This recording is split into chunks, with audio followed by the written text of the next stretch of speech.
Yeah, that's me. I'm the big ass. How's your day going? I've already had mental breakdowns with prep, and it has nothing to do with prep itself. It's not like the diet or anything. It's how I view my posing and my back pose because my hip imbalance and my OCD. Just that's the one. Like you talk about triggers, that's the one thing I will just grab on it and take it, and then it's like it's hopeless. This is stupid. Why bother? I'm never going to compete. I'm never going to step on stage because it's not perfect, and it's all rooted in perfectionism and the fact that like I haven't found a solution.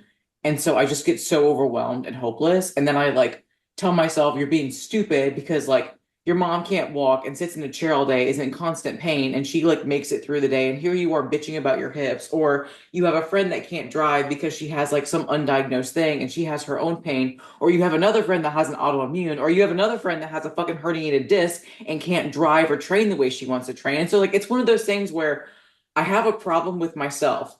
And then I just make it even worse by comparing my pain to someone else's. And it's one of those things I've gotten over it, I've gotten through it, but it's like, God damn, it's week 2 and here we are. But you know what? Eric was like, are you gonna stop? And I was like, no. He's like, okay, then give it everything you have and keep going. And I was like, I appreciate you, motherfucker.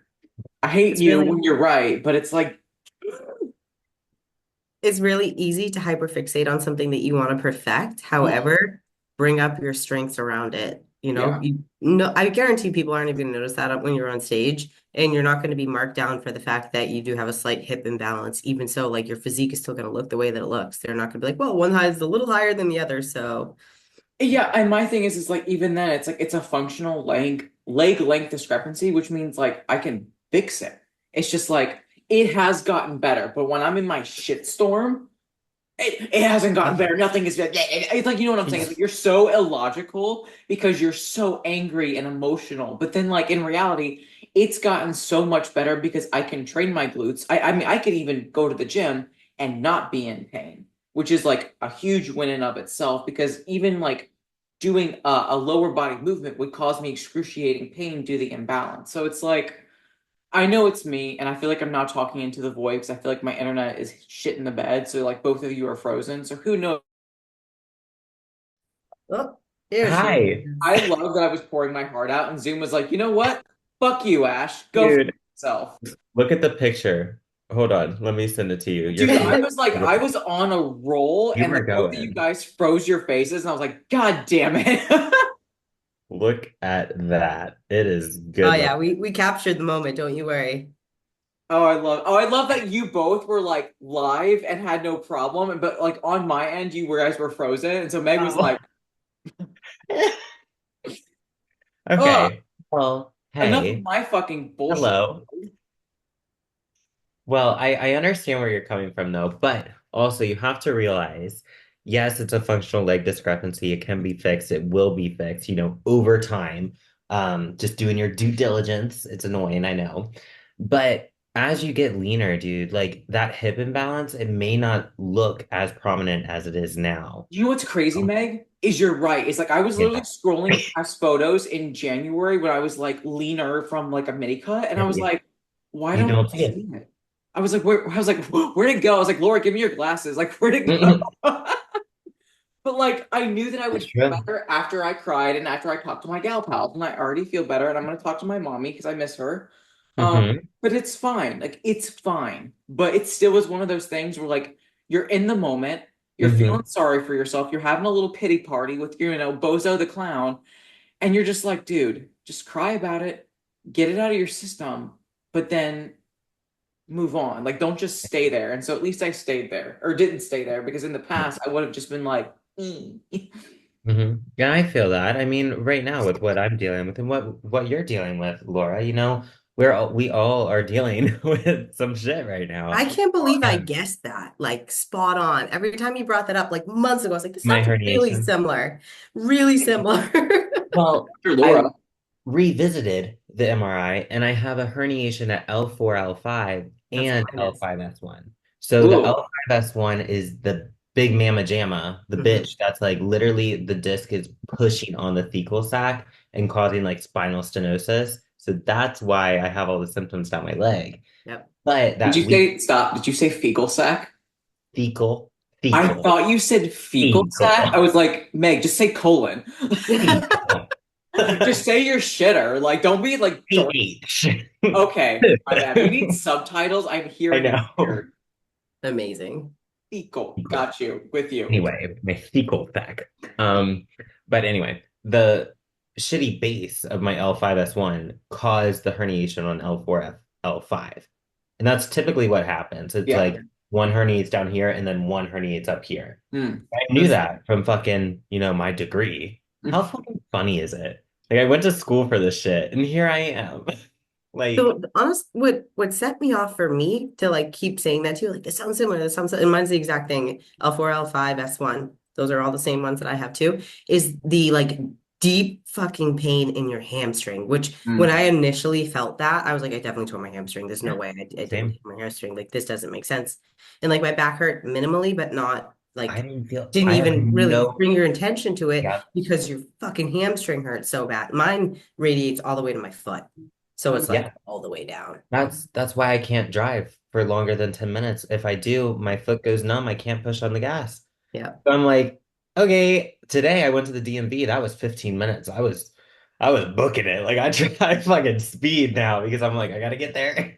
Meg's like, And I Have you go in and get started my your coffee. decompression stuff yet? Yeah, I started decompression. First one was on Tuesday. Going back tonight. Will is driving me. God Yeah. bless him. what does that mean? Because I've never I haven't kind of I have my own functional issues, but I've never had the pleasure of herniation. So what does Yeah. decompression therapy mean? So pretty much it's like a straight little bed and you lay on it and they hook you up like it's like a freaking waist trainer like cinching. He was like, "Holy shit, your waist is tiny." When he wrapped me in, I'm like, You're like, thanks, use "Yeah, code Meg at Squeeze Me Skinny. yeah, thank you, skinny, Meg, yeah." But yeah, it straps you in like a waist trainer. And then pretty much what it does is it's just taking like my herniations on my lower back. So it's taking this part is stationary and it's Yeah. just pulling and distracting my legs away. Literally feels like your spine is going to literally go in half. Is that what But Chris Bumstead did to get taller? no, that's the inversion table. The inversion table. Okay. I picked one I up feel last like that night. would be a similar help for this though. Mhm. Similar, but a lot of times with like the inversion table, you can't specify like what segment Mm, you're distracting, got you you. Yeah, know? And this it goes by weight. So I'm 197. So we went 30% of my weight was being distracted.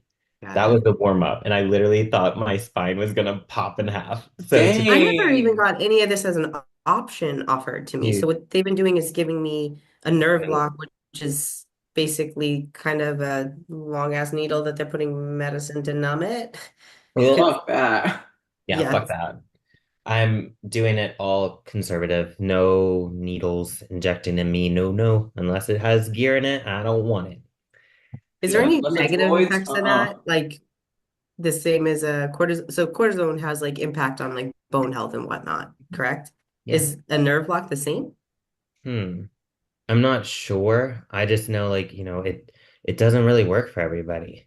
But long-term effects on other things, I'm really not sure. I mean, it Yeah. is being injected right into, doesn't it go right into the disc space? Yeah. Ugh. That just makes me feel Fuck nauseous. that, man. Fuck that. You'd You have to don't put me feel it. under. I don't care. I feel it. I I feel feel it it right right now. now. They give you some type of Novocaine first, like a needle that you feel, but then it like kind of Nah. you just feel like weird, like weird tingly feeling down your leg. I'm But with Meg. I just chop off my leg at that point. Just saw it off. Fuck a leg Yeah. if is you, balanced. I'm telling you, when you go from not being able to bend over to put on your shoes to like, I mean, I'm in no pain Oh yeah. training. It's Mm, worth it. It is. Yeah, but it does work for some people, but then some people it doesn't at all. mhm. I've Like, had four, and I would say three out of four have worked. One did not work at all. No yeah. kidding. So I'm going with this route. I work with my friend Dr. Mello, so it's free. So Oh, that's I'm nice. gonna do it that way. You're like, Really stretch just me all you want. yeah, Legit. focus on that. Yeah, he's been a lifesaver with it for Mm. sure. But yeah, I mean, I had some relief, really good relief for like a half a day, and that was after one treatment. But last night, had to sleep on the couch again. I went to bed at 11 and I just watched the clock go 11, 12, 1, 2. And I was like, all right, I need to just try this to go to sleep because I was just like almost in tears. It's like unbearable. It's just like a deep aching pain. I like, I try to put like literal just ice packs down my leg just to like numb it. And Dude. just, Have you tried putting your feet like elevated on pillows Mhm. going down that way? Has that helped you at all? A little. I have I put a pillow in between my legs and then also between my lower legs. So everything's kind of stacked. Yeah. But I had to literally I fell asleep in child's pose. That's the only way that I could fall asleep. And then I woke up and I like switched over. But That breaks my heart, dude. Like What I did you decide about like are you still moving forward with prepping and all that like this? um so I checked in with Cameron today. I was, oh my God, I took my pictures and just beat myself up. I'm like, my fucking legs are shrinking. And like they are getting smaller because I haven't had stimulus in over three and a You're half. just not pumped. Yeah, yeah. Like I haven't lost muscle, but like looking at them, they are smaller. Measuring them, they are smaller. So I'm not stupid when I look at that and say that. yeah, But it is a little far-fetched to say, oh my God, I lost my muscle. But they are physically smaller right now. So that's putting my head like, what the fuck? Um, but I told him, I was like, listen, I don't feel confident that I'll be ready for Pittsburgh. So Pittsburgh off the table, Optimum off the table. Toronto, I mean, June, the first week of June wouldn't be bad, but I'm like, dude, fuck it. Like, can we just do like Tampa, Texas, hope I qualify, then the O? Like, why try to rush Literally. it and then have a break in between, you know? right. I'd rather just like prep and just keep prepping until the O. Like, make it like August, I compete. Yeah, September, maybe I do another show. October, there's the O, you know? But his vision was like, okay, we get you on stage, see where you line up, get your qualification, and then what improvements then we can make, in sure. between, which I get. But I'm like, I'd rather just qualify, see where I stack up on the O stage, you know? And at least that will give me time to really focus on this injury and then get back into training with lower body and be Mhm. slow and fucking smart with it. Because I Yeah, feel like if I like get into the lower body training and I'm 10 weeks out now, I'm gonna be like, fuck, I don't have a lot of time. Like I have to go. And then I'll end up right, hurting myself more because that's just what my ego does. So, I mean, I'm gonna be smart with it, but that's what I told him. I'm like, I'd rather do a later summer show. So I'm right, still prep, but yeah. I would also like just have the mindset of like taking one thing at a time. Like you've never even Yeah. competed in this division. right. Yeah. So, and I'd Not saying you rather, can't because like yeah, you're a freak, but like just that pressure on you. yeah, yeah. And like I've been off cycle for about 6 weeks now, and I'm getting my labs done on Monday. So Yeah, I'm just like, casually shit. pressing 60s that hasn't touched upper body in 30 years. I'm like, what I the don't Not fuck? even even think Eric really. presses 60s. Like, do like real talk. When I was watching that training of you and Will and Yeah. see him benching, I was like, no, Meg, don't do it. Don't do it. You're gonna pop a tit. Don't do it. I'm Next gonna. thing I know, he's down on the ground benching 135. It was, it was tricep, but I have to go a little closer because I did feel a little chesticle action there. It was triceps, But still doing 135. Like, just put it in Literally. perspective. But no, I like did the 60s and I was like, was that good? Like, is that good? Is that strong? Like, I don't even know like what it is anymore. Right. Because when I was figure, I was pressing the 60s, but I remember like chest pressing, I was doing like 80s and 90s. Like I've always just been a strong presser. I don't know what the hell With is your wrong tits, or did you go under later? with Or my tits. I fucked them up. oh, okay, okay, okay. I Yeah, wouldn't those do were that old tits. again. These new ones, I'm not. These are my babies. Got you. So We'll yeah. keep those in Oh yeah. place. Yeah, we're keeping these. But yeah, the tricep press, I'm just gonna probably drop it down a little bit more. So I'm not pushing too heavy of a load. But yeah. I Yeah. feel like too when you're training like directly on, like as opposed to being at an angle, you're Single. gonna increase the stress Yeah. on your implants. Yeah. Hmm. The only thing is at that gym, there's no fucking movable benches. What? No benches. They're all drilled into the floor and you can't move them to the Smith Are you machine. gonna take it You home? have to That's what I'm what? saying. Like, steal it. It's like people steal grocery You're carts, coming like a with bodybuilder me. stealing the. I could see literally I could see Will coming in with like a little screwdriver or whatever it's called and like taking the bench. But I mean, we only have what, like 2 more months in Tampa, pretty much 3 months, two and a half. You Oh have like yeah. everything set up for moving. I'm still listening and just shutting my rights off. Shut your Keep rights. going. No. So we're gonna keep looking, obviously. Um, but yeah, we plan to move in April though. So we still have some time. Yeah. Or maybe the end of May. I can't remember what we decided on. But our lease isn't up until the mid-May. So Mhm. yeah. Wait, March, April, May. I get those confused. I always think it's May, April, March. Doesn't sound right. March, March, April, April, May. May. Yeah. So we're moving hopefully April or end of March. There we go. You haven't have like found a place specifically that Yeah. you're moving to or anything yet. Now he's found some like through Facebook Marketplace, just nice Mhm. townhomes with like a backyard and stuff. Mhm. We were gonna think about trying to go back up in maybe in March just to like view a few places, like Smart. three or four. What was the city specifically again? Greenville, Okay. South Carolina, because next weekend we're driving up to Tennessee for his birthday. I rented him a cabin for his birthday, which is really nice out in the woods and stuff. And then we were like, oh, at the end of Feb, we'll go to South Carolina and like view a few places. And then we were like, holy shit, February is so short. Like we would be driving like 2 long weekends, and we're like, Yeah. no, not doing that. So I'm Hmm. glad February is short. I'm already ready for winter to be over, done with it. how cold is it there? Like 27 today. That's actually warmer than it's been. Holy shit. Yeah, and Ew. the thing that's been bad more than usual is like we haven't been getting a lot of snow, but we've been getting like crazy wind. So Ew. like when it's 28 degrees and windy as shit, it's a lot colder than It's 77 oh here. fuck Laura, yeah. I was about to say last week it was a winter mix. Like we had snow on Yeah. the ground, and today it's 80. It's Oh, 80. so nice. Gotta What the love global hell? warming. I know, man. I love it. That's wild. Well, I'm more so like, so I've gotten to the point that I feel relatively okay driving if it's daylight. Nighttime, still not really. And nighttime for me also includes the morning when I'm going to work, which sucks Uh, because it's still Mhm. dark. Um, but the further we get into the spring, the earlier it gets lighter. So Mhm. we're like, okay, hurry up. I want my life back. that's good though. I'm glad you're driving. Yep. Yeah, little bits here and there. It's Yeah. so strange. I don't know. I was saying to Josh the other day, I think a lot of it is still like psychological So, remaining because like it happened on a highway, so I noticed myself like having the hardest time driving on a highway. If Oh you tell me yeah. to drive anything that's not, even if the speed is the same, I'm fine. Hmm. yeah.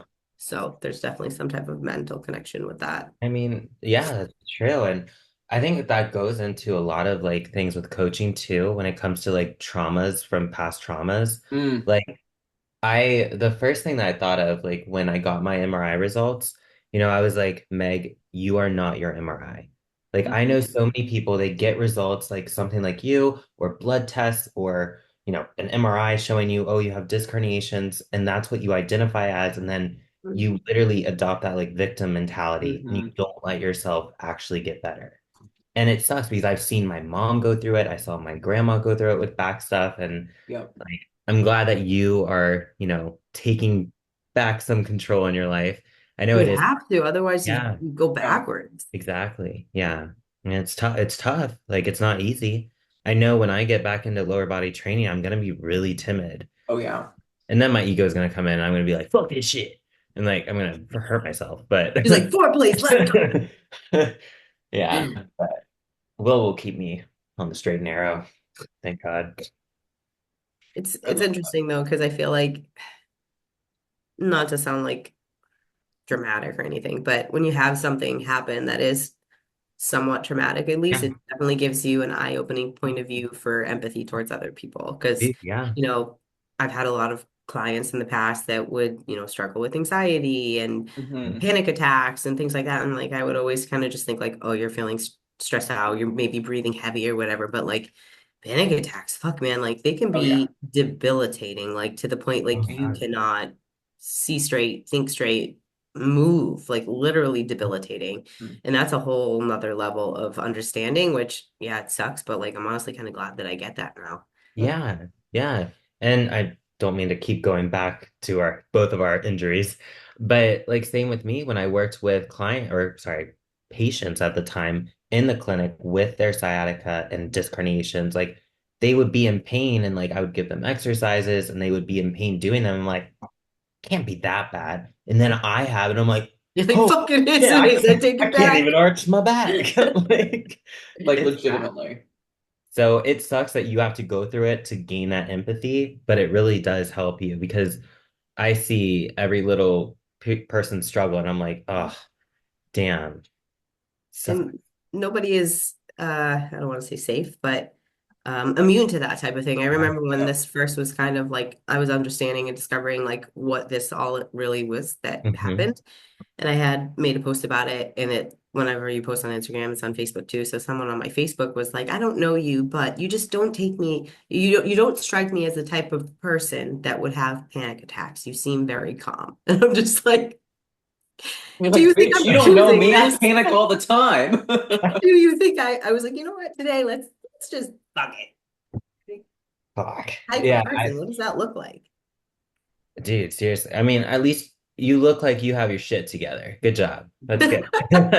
You come off as a Told you. calm cucumber. I God, think not that me. goes to show you though, like, I mean, it's not like, I mean, it's kind of like eating disorders. It's like, if you look at like a person with eating disorder or a person doing contest prep, they look identical, but it's the Yes. intention. You know what I'm saying? It's the intention of like why you're doing what you're doing, but you can look like you have your shit together, but you can still struggle mentally.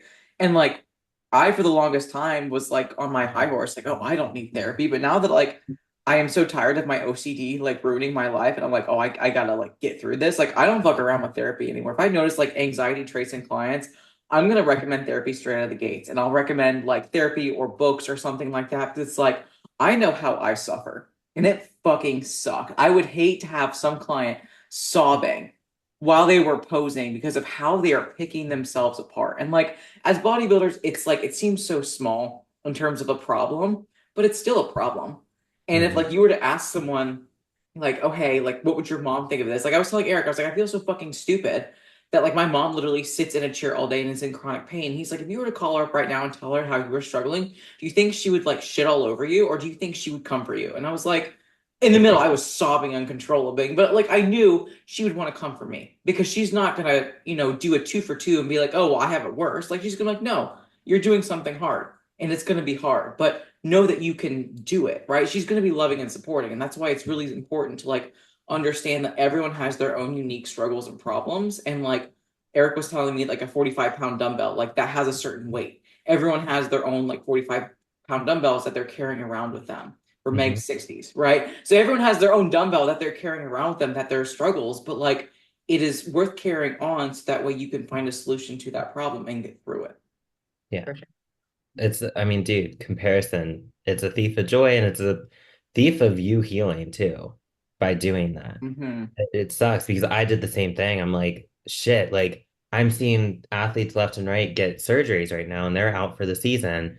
And I'm like over here, okay, at least I can train. At least I can Yeah. switch divisions and build up my upper while my lower recovers and all that.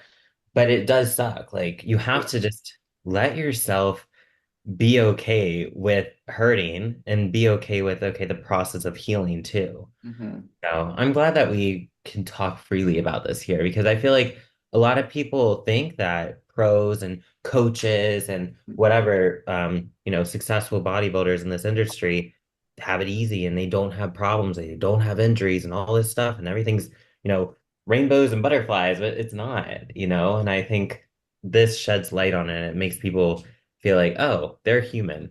I You know? mean, yeah, we Hard. are. I feel like the Dallas Cowboys said it best, where he was like being interviewed or whatever, and he was like, "Yeah, it's not all sunshines and glory holes." And so I was Ain't like, "Word," but like that's the thing. It's like, that the truth? yeah, like literally, like as coaches, it's like almost sometimes worse because it's like you almost feel like you have to be on your shit and perfect because people look up to you, and it's a lot of pressure. And while it is great to have like people that you are guiding, that people that trust you, and that's something that like all of us love to do, but at the same time, it's like especially if you struggle with your own like perfectionistic tendencies, especially like I know I heavily do, and when things don't meet up with your reality. And that's like my struggle right now. It's like I envision what I envision. Mm, I think because I'm working on it, it's gonna be this vision and it's not. And then I feel like a failure. I feel like it's pointless. I feel like why even bother? And it's like I know that's such a bullshit mentality, but when you're in your spiral, dog, it's hard to come out of that. But when you finally do come up for fresh air, you're like, listen, had a moment, had a little pity party, but what are we going to do? What's the solution? You mm, continue to work with a physical therapist. You continue to do your hip mobility exercises. You continue to practice your posing, and you trust the goddamn process. Like even Meg said, when you get leaner, imbalances become a little less noticeable, 100%. mhm, But the thing is feel the emotion because before I would not feel, or I would feel constantly. It was like black or white. Either I felt it all and like the whole day was shot, the whole week was shot, or I stuffed it. You know what I'm saying? When you like, double stuff Oreo, like stuff it down where you don't want to address it and you kind of like, for me, it was over exercising and walking, which is why I'd rack up like, 20, 30,000 steps because I wanted to escape here because here mm. was a nightmare, but outside was freeing. Yeah. I wonder if that's like it seems to be very common in the sport of bodybuilding because I struggle with that too. I pack things away. Like Mm-hmm. I don't like to express emotion. Like this month has been the most I've cried, I think, in my entire existence. Like I've never cried like this in front of Will. Like even if we're talking about heavy hitting stuff with like a relationship, I can't express my emotions.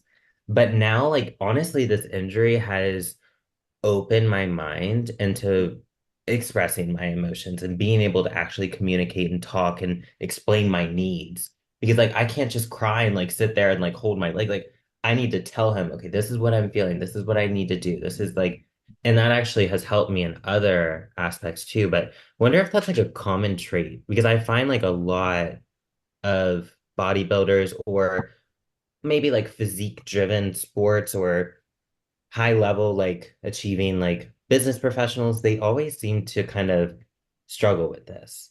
Yeah. I think it Do has you to do with like feel- attachment styles, whether Yeah. you're avoidant or Okay. you're anxious. And it's Mhm. usually it's like either one or the other. So it's like Mhm. you might be exhibiting a bit more avoidant behavior where you do try to stuff it down. You do try to just avoid feeling it. So that way you're not in pain versus someone like me. I heavily had an anxious attachment style Right. where it's like I clung. I was a clinger. You know what I'm saying? And so it's like that was, safe for me. It's kind of rooted in either control or lack of control. And then you have like, I think it's like the safe or other attachment style where you're like normal, or it's Yeah. like you want to be this because it's like things affect you less, but it's like you have like these two different styles that you kind of like gravitate toward. And then eventually, like if you work through it and work on it, you get to the point where you're a bit more even keeled. You're not either swinging to one way or swinging to the other.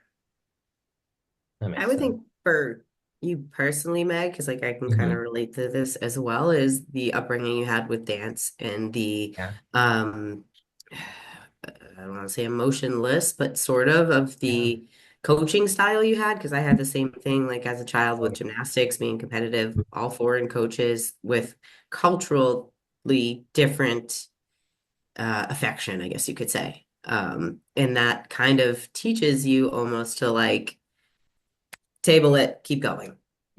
Yeah, I agree for sure. Like a lot of when I went away to college for ballet and like at my summer camps for ballet, all of my instructors were like Russian and like very, Yeah. very militant with it. Yeah. And you could not show emotion. But I No. remember like towards the end when I was like crashing and like having to like I ended up going home and like giving up ballet pretty much because of my eating disorder. I would break down in tears like mid like class or whatever. And it was so bad. Mhm. Like it was just so built up over the years though. So I think you're right. True. Like our upbringing, the sports that we were involved in, Mhm. um, even like how you were socially as a kid, I think affects Yeah. it too. Like your social circle and stuff. So it's crazy. Like nobody is immune to trauma, guys. Like it's okay. I know the whole trauma word gets like thrown around like, left and right now, but and I used to think like, oh, like freaking trauma this, trauma that, whatever. But it's so true. And like it's okay to have that you have to like unpack and navigate. I don't know how you guys felt, but like for me personally, I look back on like kind of my life, my upbringing, all of that, and I always used to feel like I don't have any valid reasons to have had these problems because Yeah. like I never had anything like catastrophic happen like in my life that would validate that. And like I think that as I've gotten older, I've realized that you don't need a mass murder in your life to take place to feel validated. Yeah. I think Yeah. that's really true to point up, and especially like as females, it's like some females were, taught that you can be emotional and you can express, but then like the guys, like a lot of the guys were told that like in order to be a man, you fucking stuff it down or you deal with it in a different way. And I feel like some men were maybe brought up differently than others, but I feel like a lot of the time the guys have like more like heavy PTSD, especially if they came from like military or police work or other things that they also suffer silently. Whereas females, it's like since we are taught that it is okay to express emotions and express fears and cry and stuff like that, it's like we're able to work through our trauma maybe in a healthier, more productive ways because we are more likely to read books or go to therapy. But guys, because they are not lent that same grace and patience, they're told to, oh, go do man stuff, like go shoot guns or go hunt. Yeah. And while that's fine and all to do as a hobby, you don't want to just do hobbies to again escape. And that's something that even like Eric and I worked on is, he wasn't avoidant. He had a very like secure childhood, like probably the most perfect fucking childhood ever, which is annoying as shit. But I am happy for him in that regard because he's well adjusted. But getting him to talk through things and like express emotion, it was a huge learning curve because he literally didn't know how. Like he didn't know what he was feeling. And so like I literally had to like walk him through like, okay, walk me through with what you're thinking, and we can address, are you feeling angry? Are you feeling overwhelmed? Like things that as females we're like, oh listen, I can feel all six at the same time. But for him, it was like not understanding his emotions. And like I said, it was a lot of work, but now he's able to like identify, he's like, oh, I'm worked up because I'm angry now. But when we first started dating, it was like almost dating a robot. It was really weird because he just like didn't know how to express. I think Mhm. that's typical for a lot of men Mhm. that regardless of what the actual emotion they're feeling, it just results in anger because they don't know Yep. how to differentiate like, okay, this is why. Yeah. Hmm. And I find like a lot of male bodybuilders, like a lot of people just blame the drugs, and Yeah. it's not the drugs. Like I think it's just it's more taboo for males to talk about these issues. I think Mhm. it's coming to now to be better and they feel like more safe to express their emotions. Mhm. And I mean, you've worked with Eric and you guys have great communication. Will is like Prince communication, like he's awesome at it. And like I'm learning a lot from him. So I think we can learn a lot from, the strong guys in our life that are okay and safe with expressing their emotion. It does help, but I'm happy that I'm seeing more bodybuilders in the industry actually talk about it for sure. It's funny to see all three of us either be one way or another. Ashley's very good at communicating. Meg and I are less than, but Mhm. attracted to someone else that's the opposite end of the spectrum. Yeah. There's Yeah, probably something to say for that. that is interesting. Yeah. And I mean, like past relationships, they can put a toll on your communicating skills for Mm. sure. Yeah. So yeah, I know this wasn't really what we wanted to talk about today. Honestly, it's what we needed to But talk I about, mean, though. yeah, yeah. I think it's helpful for people to know that, trauma is okay to have, emotions are okay to have, Mhm. pain is okay to have, and Mhm. your hip imbalances will look good. That's They right. I like the idea of like talking about relationships though, because I feel like this is something that's like you are impacted as a bodybuilder. And I don't know whether it's because Eric and I have been in a relationship longer, and especially because we are married, so that kind of forces us to like play ball because we do have like combined finances, and like this might be more of a conservative type of view, but because we like combined our finances, it's like we have to agree on how we spend our money. And like that forced us to communicate, right? Because we had to make sure our priorities were in line. And it's not that like we have to talk about like, hey, sweetie, I'm gonna go to McDonald's and get a Diet Coke. Like, no, I don't have to ask permission. He doesn't have to ask permission. But it is like on like big purchase items though, like obviously the truck. Okay, that was like a communal like conversation. I didn't just like go to the dealership and like drive home, beep beep, and like that would cause some shit. But it is important to like be able to effectively communicate and effectively listen. Um, did you guys listen to the newest RBP where Guy had Oh come? yeah, yeah. Oh Yeah, so God. like Eric I and was I was like, Eric, discuss, right? Because I wanted to hear his thoughts, and he was yeah, like, they both were wrong. They yeah, both were wrong. Like yeah. like Laura, do you know what we're talking about? Briefly. No. Meg, you wanna catch Laura up? Brief me. Sure. So, Guy Cisternino, right? He's dating Starbucks chick for a couple years now. And apparently on, I don't know, one day on the weekend, he texted her and was like, "Hey, like you coming over?" And she said, "Yeah, I'll be over later." And then he texts her at like 11 or 1 and says like, "Hey, like you on your way?" And she's like, "Yeah, I'll be like there." And then she shows up at 6 p.m.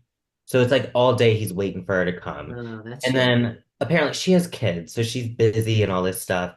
But then after that, they don't talk. And they're not talking for like a couple days. I'm like, that is the most childish shit I've ever heard. Because Guy is like, what? What is he? Like 40? 45? Probably. I I'm think like, he's done. dude. I was like, like this sounds like a middle school relationship right here. Like they're both wrong. Like she should have said, okay, I'll be there around this time or this time. Like I have to do X, Y, and Z Yep. just so he knows like a general timeline.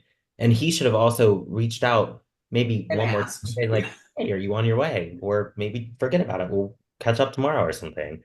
But like, no, they just don't talk. And I'm like, That's stupid.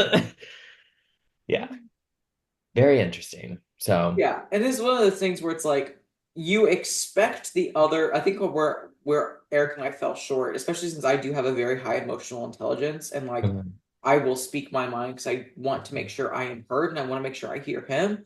But it's one of those things where you also have to listen to the other person and not assume because you think one way that they're going to think one way because they mhm, don't. They're their own person, then they have their own ways of like information processing and then also communicating. And to give you an example that I still have a hard fucking time with, it's like I am a very observant person. I could tell you how he does his day, how he prepares his food, like his water schedule, his bathroom schedule, since we work at home. Like, I could tell you how this man, even this is how dorky I am. He plays this video game at night called Bannerlord. I know his wartime strategy in this video game. I know which characters he preferences. I know how, if he's playing Stronghold Crusader, I know how he does his setup. Like, I pay the fuck attention.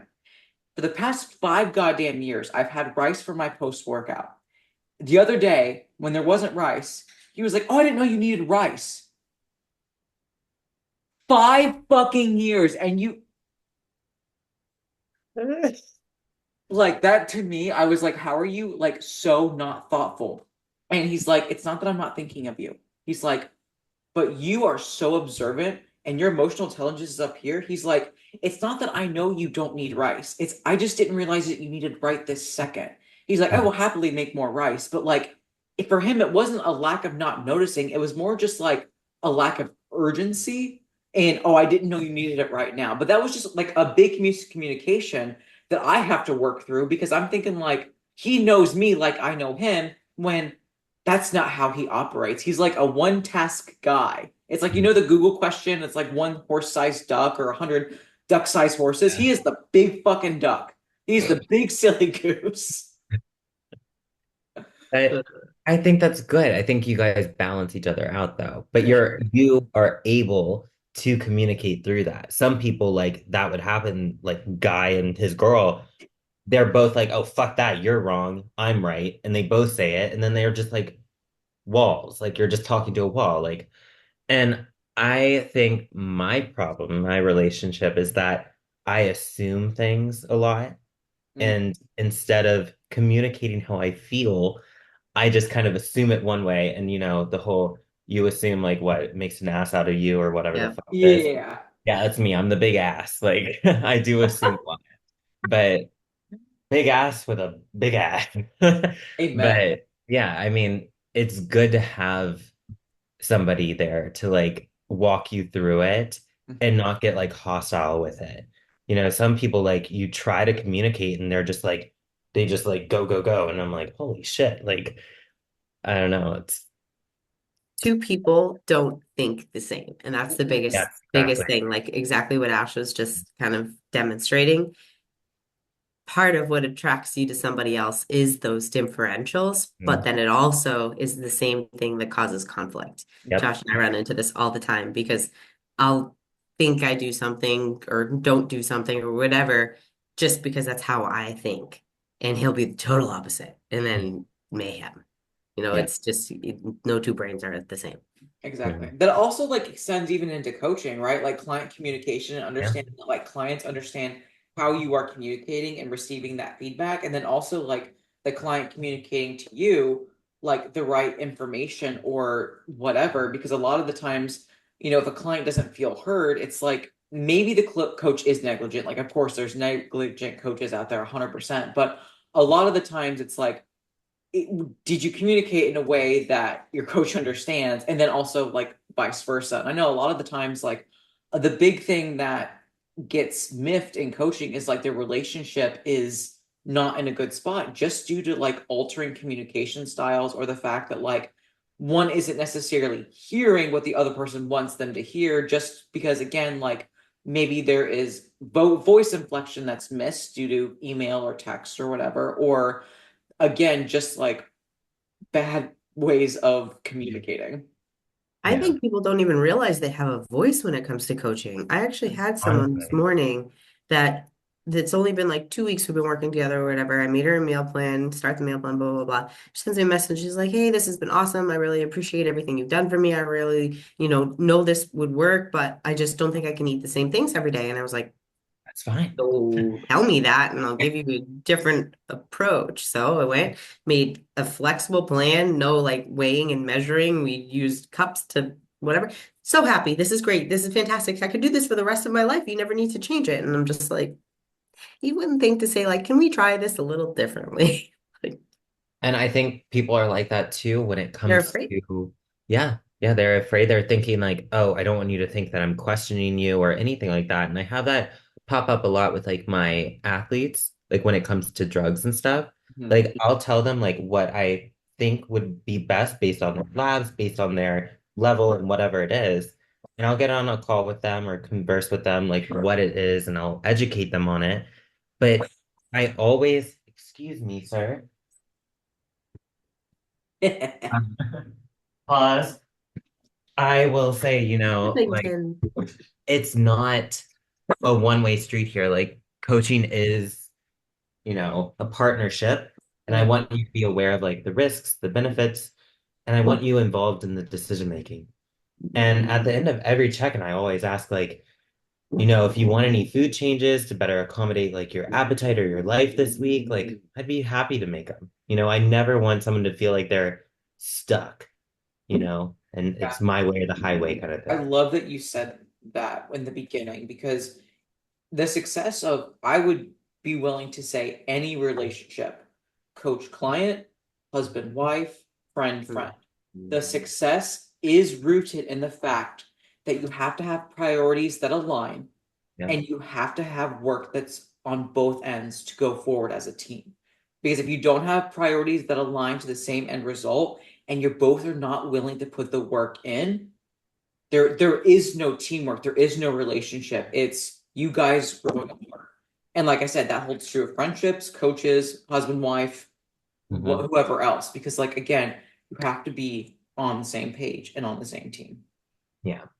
And I mean, there are some coaches like probably, well, I'll say high level coaches, but also probably coaches starting out too, that it is kind of like it's their way or the highway, and they won't adjust their coaching strategy to the client. Mhm. And I always make it known, like, listen, like, yes, I data track a certain way, but if it's too much for you or if you need a different approach, I will adjust it, because at the end of the day, we're just trying to get people results and getting them feeling better.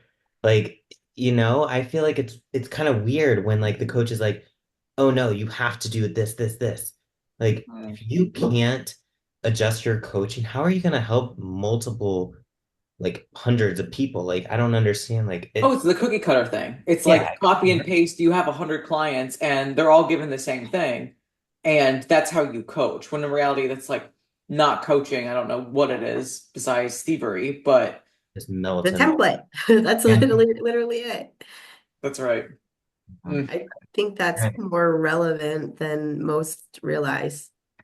Mhm. And I think that's why coaching comes off as like an easy career, you know? They're Yeah. like, oh, I can do this. I can give everybody a workout and a diet plan, yada, yada. And I'm like, that's not even scratching the surface of what coaching is. You are a therapist, you are a friend, you Mhm. are, and like the coaches that are like, no, no, you give them this. If they follow it, they follow it. If they don't, they don't. And I'm like, no, you coach them to be able to follow it or coach them to transform their life.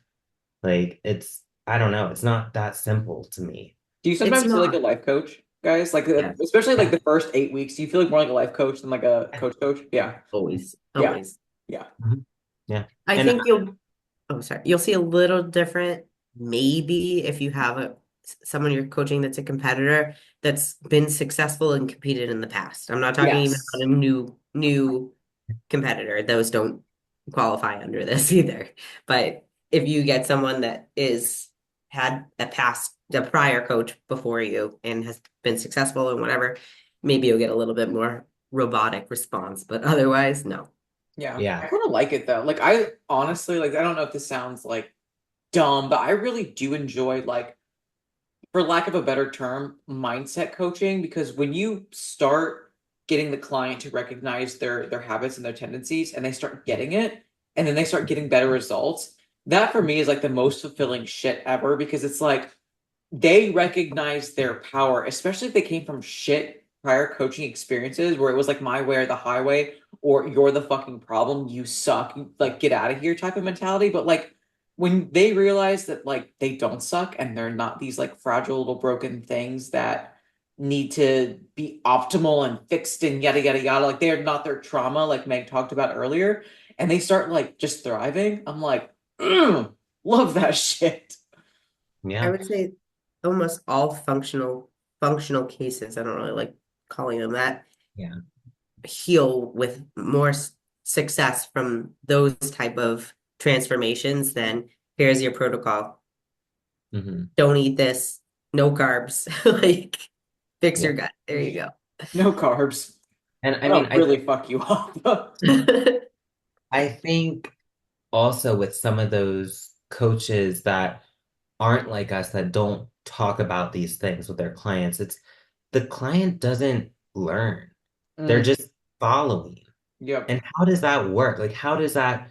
That's like me just cheating my way through my doctorate, you know? I didn't actually learn the material and Mm. apply it.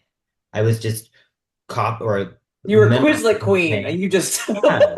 Like I memorized things, but I never really applied it. And I feel like that also goes for changing your lifestyle. Like, Hmm. okay, if you can follow a diet, follow a training plan, great. But if you don't understand why you're doing certain things or how to do certain things, like how are you going to make this actual, like an actual lifestyle? You Mhm. know, because our clients aren't going to be with us forever. We want them to, but like we're not gonna do this when we're 100, you know? Like Right. Ashes. Ashes. Ash is gonna I'm take actually a top. vampire. I'm immortal. But no, I love that you said that, because something that I have started to emphasize is I do want lifelong relationships. But that doesn't mean codependency. That doesn't mean I want you to be paying me the rest of your life.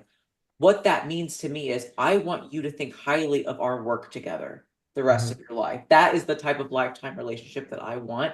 But it starts with like actually giving a fuck and nurturing your client and listening to them and building up a relationship, which a Yeah. lot of it is like, we keep saying the word relationship. It's kind of like dating in a way where it's like, even though all three of us are good coaches and we care, our communication style, how we program, like our own biases toward XYZ, that's going to be different. And that's unique to us. And it's not that how Laura programs is wrong or how Meg programs is right. It's how we like to do things that is kind of like an extension of what we truly believe and how we like to live our lives. And if you mesh well with that or you like that, then you work with us. But it's not like, all three of us in here are not like pieces of poop or just like copy and paste. You know what I'm saying?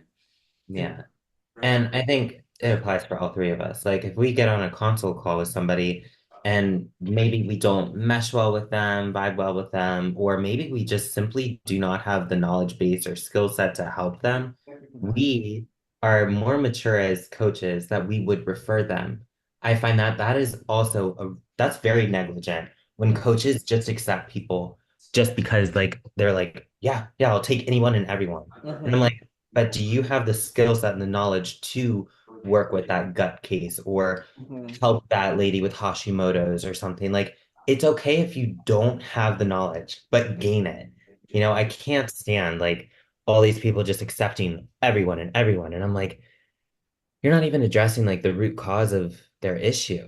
And Mhm. they just throw that cookie cutter and then they eventually get funneled to like a coach like one of us. And we're just like, holy shit. Like this is a shit storm. But Holy shit. holy shit. Yeah. It's Dude, more often that's than not. so fucking true. I actually had a client where she worked with me before and then came Hmm. back for like a Black Friday special. And then she paid in full for 6 months and she wanted to pay in full for the rest of the year. And in that check-in, she was struggling with finding her why of fitness. And she was like saying some things, and I don't want to like put her on blast and tell her like her life story, but a lot of it, like I could tell she was anxious and could tell she was struggling. And it was kind of bordering on that scope of practice where I was like, listen, you've been a phenomenal client to me. I enjoy our time together, but take the extra money that you want to pay me right now for another year and put it toward therapy first. And let's Yeah. just see how you do there. Because I don't care if the next 6 months goes by and you're just as anxious and just a mess, but I have money because therefore I'm not doing what's best for you. So please, here's the therapist that I'll recommend and just try one or two sessions. If it doesn't work out, that's fine.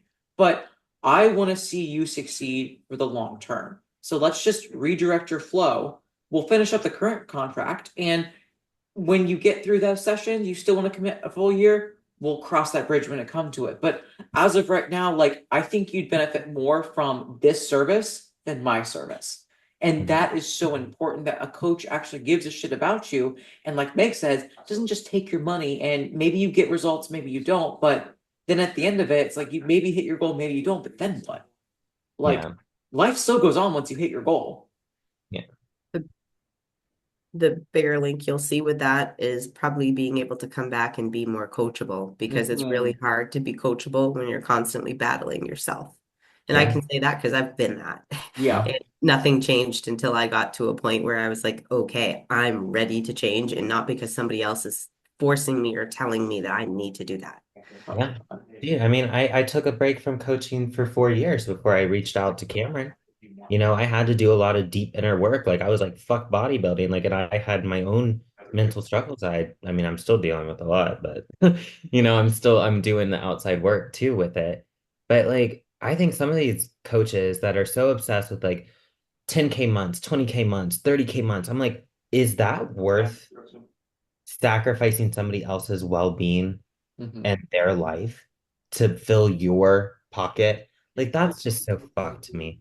Like I'd rather take a little hit in my paycheck or whatever and Mhm. see that person actually thrive and get better and come back to me like a couple months down the road, like Ash said, Mhm. than, the other way around. Like that's just it's so negligent. And you can really point out like the coaches who are in it for the money and the ones that are in it for actually making an impact in these people's lives, for sure.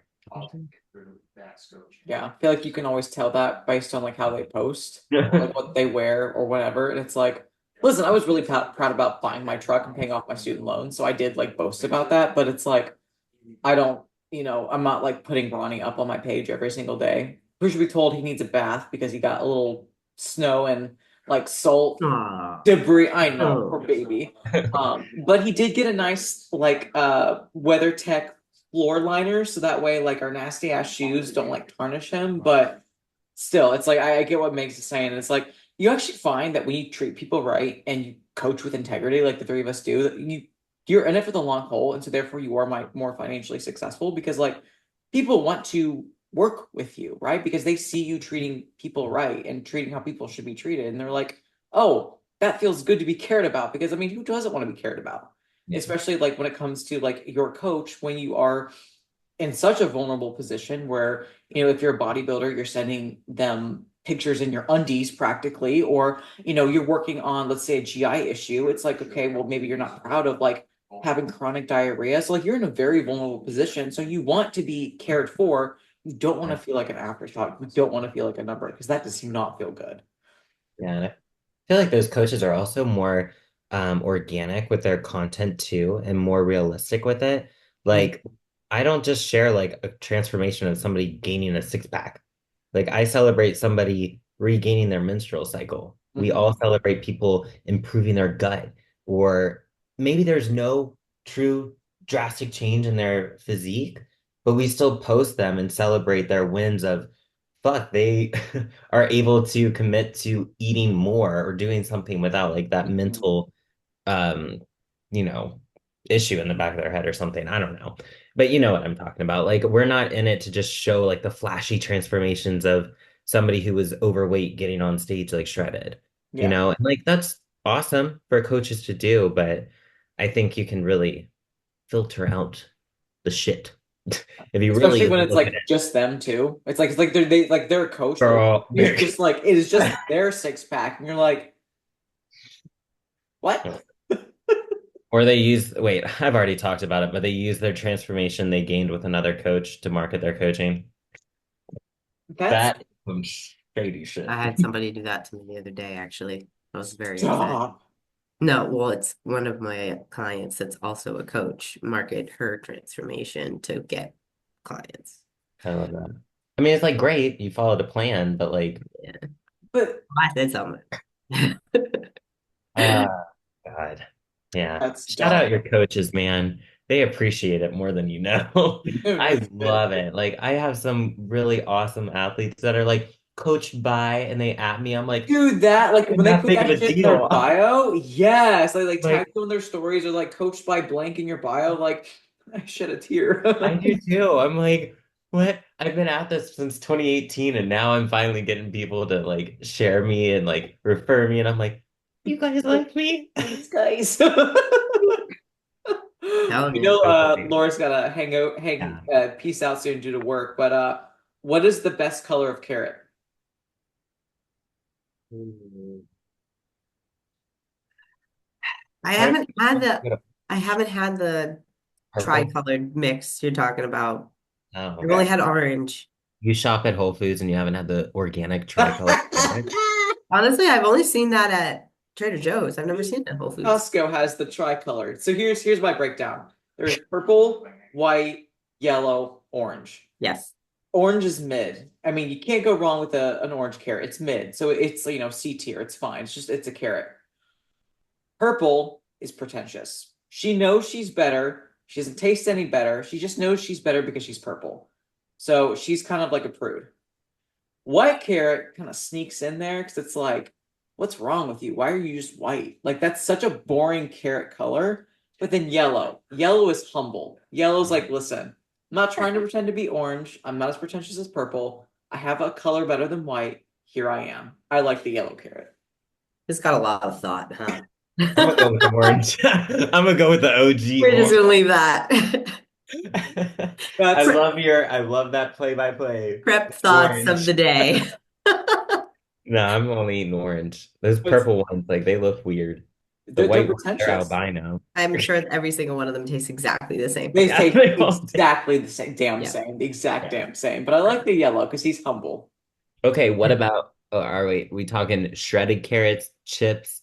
Um, Oh, Oh, we're what's your getting favorite style of carrot? yeah, Ooh, that depends on what you're using them they taste for. different. Chips. I Chips taste like air frying the chips, okay. shredded for salads, Okay. carrots and peanut butter sticks, and Yeah. then what are is it those Maybe. stay right? I don't know, man. Ross kind of ruined my air frying era because of his whole potato. Did you see that one? He made a post about like one of his clients air frying their sweet Oh, the potatoes or weight. something like that. And now I'm like, well, is this wrong, wrong. And then I was just like, fuck it, I'm gonna eat them anyways. But I feel a little guilty now every time. Chips, air fry the chips. I'm like spray it with a little bit of coconut or avocado oil, and then like Mhm. air fry them. Mm. And shredded carrots for salad, sticks for peanut butter, or I don't know if you're at the bar and you do blue cheese, if you're that type of person. There's so I don't much know. thought I don't in judge this. you. Whatever you get at Hooters is your fucking business. I just go with the babies and the chips. All right, ladies, I have to jump All off, right. but I will chat with you all soon. This All was right, fun. Bye. sounds good. Love you, ladies. Thanks for the pep talk. Bye. Bye. Bye.